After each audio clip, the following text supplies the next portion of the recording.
Hello friends, as we know that most of the stars in our universe are red dwarf, and since in our multiverse section we are exploring the nearby star systems and we come across many red dwarf stars.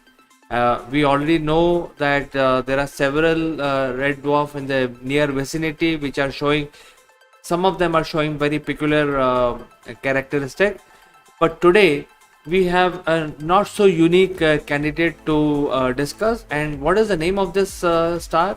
Yes, friends, this is called Ross 128 and it is close by.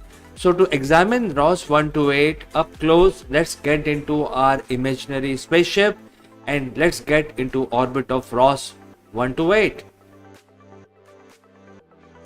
Well, this is a live feed. We are in the orbit, and as you can see, Ross 128 is moving around. So, what is so special in this star? Let's find out. Well, the first is it is close by. It is only 11 light years away from Earth, or 11 light years away from the solar system. So, it's very close by, and because of the close vicinity, this is a red dwarf star. Still, it is not visible to unaided eye because this is a very small red uh, dwarf which emits most of its light in the red spectrum, which is very, very hard to see. And since this is a very small star, it comprises of only 15% of the mass of the sun. So it's quite small, relatively small, only 15% mass of the sun. So you can imagine it's a quite a small star, and there is nothing unique about this star system. It may be quite energetic, but from our perspective, it is quite far. It's not very far, but still it emits very little light because it's a small red dwarf star. And when it comes to energy, it actually gives out a very cool orange red glow spectrum. So it's quite cool. The surface temperature is something around 3.5 or 3300 Kelvin, which is quite low for a star actually. So it actually emits a very low intensity orangish reddish glow in the spectrum, and that is why it is very, very hard to look at, very, very hard to even look at using even a small telescope. You need a really powerful telescope to even get this light into your eyepiece. Now, another interesting fact, we know that this is a red dwarf and nothing interesting is happening here, but still it has a surprise. It has a ring around the star system, and ring probably look like this, and we do not know what is this ring for. Is it a ring made of dust, or is it a planet in formation? It's a protoplanet disk. So more research is required, but nevertheless we have actually noticed there is a ring around this star system.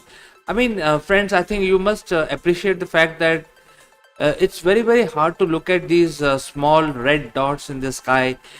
They hardly emit any light. They emit heat, but when they are quite far off, it's very difficult to see. So imagine that there is a disk around it, and we have been able to find it based on the heat signature emitted by this ring. That is remarkable. And we have also found that Ross 128 has, so far we have detected one planet, and this planet falls into the category of super Earth.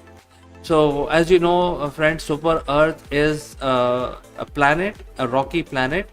It's a classification of rocky planet which are much bigger, at least twice or up to 4 times the size of Earth. And super Earth are basically more relevant in when we look around, and when we look at other star systems, we find mostly super Earth planet when they are rocky, or we find the large gaseous giants. So this has a super Earth planet, and a small star having a large planet. That is a combination that the scientists are always looking for, because the super Earth will have more gravity and will have a thicker atmosphere, so they will be able to have a better protection of the surface from cosmic rays and also from the deadly radiation which is coming from their star itself. However, this is not a very large super earth. It's about 1.7 1.8 the size of earth, so it's not very large. Nevertheless, it's much bigger than the earth. And this planet is moving very very close by to the star, and you can imagine it is so close that it just takes 9.9 days to go around the star. So 9.9 days is equal to 1 year of this planet. So it is very very close, and since it is so close, it may be tidally locked to the star.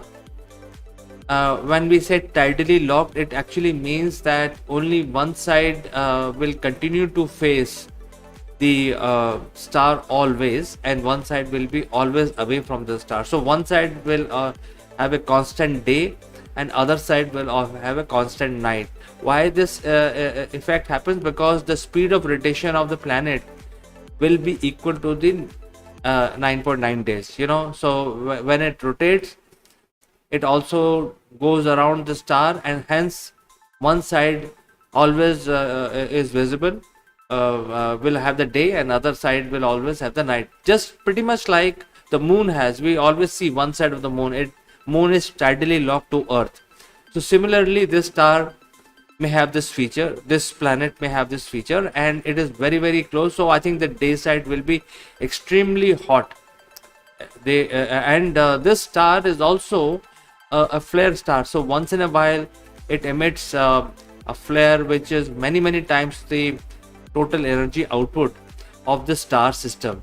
So like any other red dwarf, they become very active and they emit lot of radiation once in a while, which are many times, like 10 times to 20 times of the total output of the star system. So this star is also a flare star. It emits deadly radiation. So chances are that on this planet there may not be any life, because the situation on this planet is very very extreme. And therefore Ross 128 is not a different red dwarf. It is like any other red dwarf that we see around our universe and our near vicinity. And this is also moving around along with the sun, and in few thousand years it may come close. It may bridge this gap of 11 light years, and it will be around 6 light years away after few thousand years. So if the humanity is around, they will get better view of Ross 128, considering that this is a very small star. So once it comes close, we will be able to examine it really in a better way. So friends, do let me know if you know anything more about Ross 128. Send in your comment, and as always, thanks for watching, and I will catch you in the next one.